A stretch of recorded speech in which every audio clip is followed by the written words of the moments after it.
one area from which it's coming, and I understand the theory of the book and really enjoyed it, Lions and Scavengers, everyone, by Ben Shapiro. But one area it's coming from is just right now, great distrust of government, right? Of our own government too. And like, to me, part of it is very understandable and justifiable only because our government is so effed up. They're not to be trusted. Like, we saw that over the past 5 years in such technicolor that's why I think you have people on the right sharing in this too. I mean, I agree with a lot of that, actually. I think that on the left, it's endemic to the ideology. Yep. On the right, I do think it's an outgrowth of events and lack of trust. I do think that it's easy for conservatives and people on the right to throw the baby out with the bathwater because I've spent my entire life being skeptical of government for the most part. I'm a conservative. I want the government to be small enough to be drowned in the bathtub, as Grover Norquist once memorably said. Lovely. You know, like that's fine. I think the government is quite awful in most ways. With that said, the institutions that were set up by the founders are quite good. Mm-hmm. And many of the institutions that we need in our lives, family and church, are really, really, really important. And when you start tearing away at the institutions, or when the idea is that the institutions have been so thoroughly destroyed from the inside by the left that you have to tear them down. I think there are cases where that's true, but I think you can overlearn the lesson. I think you can go from the CDC really screwed it up in 2020 to never trust any science, random guy on the street giving you advice. And we still do need, like I was thinking about with the CDC controversy, I have no tears to shed for these losers who are leaving. Neither do I. But we need a CDC. Like, there needs to be some public health organization that keeps an eye on growing bugs and whatever in the world. And ideally, it would be one that's non-politicized that could just give us a straight scoop on here's what we know, here's what we don't know. We're not going to overreact. We're going to be, I think we have that team in place right now. I love Dr. Jay Bhattacharya, thrilled about him. Martin Kulldorff would be amazing. Marty McCary's great. But Marty McCary's awesome. I like RFKJ, but my point is simply under him, he's controversial, but under him, there's a wonderful team. Vinay Prasad over it. Yes. With Marty McCary. So I like those guys. And I feel the same about the FBI. Like, if the FBI would just do like crime fighting and actually, like, I'm fine with them keeping an eye on all the domestic terrorists who want to like blow us up from, radical Islamic countries. I don't have a problem with that. It's when they started to really like turn political and turn like us into political enemies. I totally agree with this. So it's I agree, those institutions can stay, but down to the studs and then rebuild. I mean, so I totally agree with this, and I think that was one of the purposes of the Trump revolution, right? I mean, the idea of the Trump election was put people who had been victimized by these specific agencies in charge of the agencies and let them go to town, let them purge and let them go through and try to make these institutions more honest. By the way, including places like the State Department, where Secretary Rubio has been going through with a hatchet. Like, all of that, I think, is really, really good. But I think that where the gap emerges for me from the CIA has done some pretty terrible things over the course of the last 5 years or so in terms of going after political enemies, for example, with regard to Russiagate. There's a leap from there to the CIA killed JFK. Or the CIA was always a nefarious actor in the world. And anything that it did from 1950 or that it's been responsible for everything. Right. Oh, right. Secretly, it's behind the scenes, manipulating everything. Here's my thing, evidence. Right. So I can evidentiarily show you how the CDC screwed things up in 2020, and you can too, right? It's like available for everyone to see. Lived it. Exactly. You can see how the FBI screwed things up with Russiagate because we all saw it happen, and all the evidence is basically available.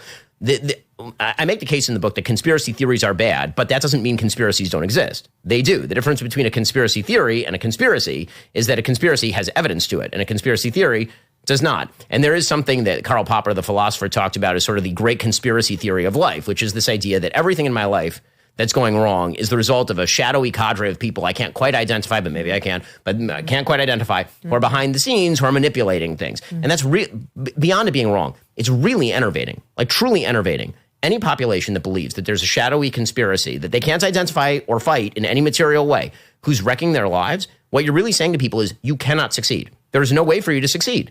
It's basically back to a pagan world before God where the gods are up there fighting. Let's do a real life example of it. Because you look at COVID, that's obviously the most recent, where we know, and we knew at the time, some of us who were paying attention knew that this thing came from a lab, that it did not come from some random pangolin. It became clear, I should say. Not everybody knew right from the get-go, but it seemed really super clear. And then the reason that conspiracy theory, in quotes, was born out as an actual conspiracy that was being perpetrated against us, I think was in large part the Republicans won the House. The Republicans started using subpoenas. The Republicans got documents from Fauci and Collins and all these others showing the top virologists were all saying this looks like it is man-made. This does not look like anything that could grow in nature. You saw the men in power saying fuck off. Do not say that publicly. Everyone needs to get in line. It would be very damaging to our relationship with China and health to say something like that. And literally overnight, those same virologists came out and said, from a pangolin, it's nature. Some dude ate a bat. Definitely not lab made. I mean, so that it's very rare when your conspiracy theory is actually proven with evidence, like with papers that you could submit in a court of law to win the case before a jury beyond a reasonable doubt. In 9 times out of 10, the conspiracy theories never get that. So that's where some people get stuck in that. And some people are like adjacent. And it's like, I'm still waiting for my proof. I'm waiting. I agree with this. And I do think you do have to do a sort of Bayesian analysis, meaning like look at the plausibility of the conspiracy theory and the number of people that are required to carry it out. And usually the grandest conspiracy theories require an extraordinary level of competence, coordination, and number of people involved. So to take the example of the idiotic theory that the moon landing was faked, the number of people who would have to be involved in the faking of the moon landing and be great at their jobs, right? Not just like good at their jobs, incredible at their jobs, because they'd have to fake it and then they'd have to maintain that silence and that secrecy for 6 decades plus. And they would have to get everybody around them to also maintain that silence and secrecy in order to come up with this. Well, isn't it also true like that there's like an alien being held captive someplace in Nevada? Yeah, exactly. I mean, look at the government. You know what usually a conspiracy theory is? An actual conspiracy in the government typically is some power-hungry schmuck who's telling his immediate subordinates to do a thing. And usually the circle of trust is like, I don't know, 15, 20 people. Like if you look at like the Mueller report, or you're looking at what James Comey was doing, that wasn't involving 2,000 agents. That was involving a fairly small team inside the FBI, and it was really bad and really ugly. But it was like that one was plausible, especially because all of the outside indicators matched up with extremely plausible activity that a person was doing. And then over time, it was revealed that was true. But when you see these sort of kind of grand overarching conspiracy theories where everything is the result, every single thing is a grand unifying field theory of why your life isn't the way you want it to be, it doesn't make your life better. Does it make your life better? Or does it make you smarter? Like what this is my test. If you believe in all of them, it's you. Yes. I mean, truly. I know people like this who like used to have a stronger foothold in reality, but just to become untethered. I think COVID had a major effect on a lot of people like that who are like borderline conspiratorial, but then went full, where it's almost like they've had a break and nothing is as it seems anymore. They see conspiracies everywhere. They believe nothing that's being told to them, especially if it involves any facet of the government. And I really think a good test for anybody to ask themselves is, do I believe in all of them? Are there some where I'm like, that I don't buy? Because if you believe in all of them, we're dealing with a you problem. I mean, I think that's right. I think also that when you're analyzing information, obviously the source of the information matters. This is obviously true. That no one in the world is perfectly objective about anything. Maybe math is objective. Not very many other things are. And when you are hearing people who are espousing conspiracy theories, they are always taking somebody's expertise word for it, somebody's word for it, right? This idea like, I never listen to anyone, right? I'm a pure skeptic.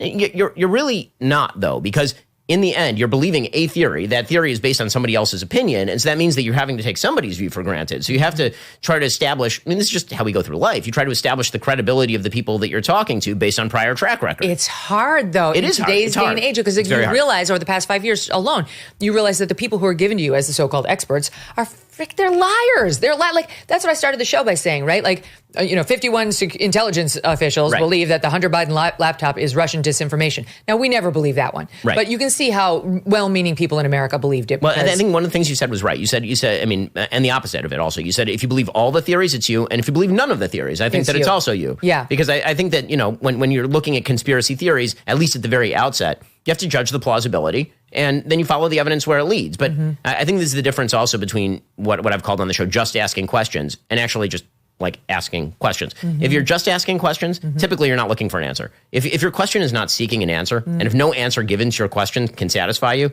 you're not asking questions. You're positing a theory. Well, and also I think if you genuinely don't have an agenda and you're in the business of just asking questions, then you'll ask those questions of people who say the opposite thing too. Right? Like exactly. That's my own approach generally. No, that's right. I try to get both sides on, so that the audience can make up their own minds. They're big boys and girls. They don't need me to pronounce this is what's real. Sometimes I will. But I think I like to be open-minded unless something's just totally fucking lunatic, and it's like, well, forget it. I'm not going to put you on. When inflation jumps, when you hear the national debt is over $37 trillion, do you ever think maybe now would be a good time to buy some gold? Well, you'd be right. Whether as a hedge against inflation, peace of mind during global instability, or just for sensible diversification, Birch Gold Group believes every American should own physical gold. And so they created something special. Until September 30th, if you're a first-time gold buyer, Birch Gold is offering a rebate of up to $10,000 in free metals on qualifying purchases. To claim eligibility and start the process, request an info kit right now. Just text MK to 989898. Plus, Birch Gold can help you roll an existing IRA or 401k into an IRA in gold, and you're still eligible for a rebate in free metals of up to 10 grand. So make right now your first time to buy gold and take advantage of a rebate up to $10,000 when you buy before September 30th. Text MK to the number 989898 to claim your eligibility and get your free info kit. Thanks so much for watching. If you like what you just saw, hit the subscribe button for more clips and full episodes.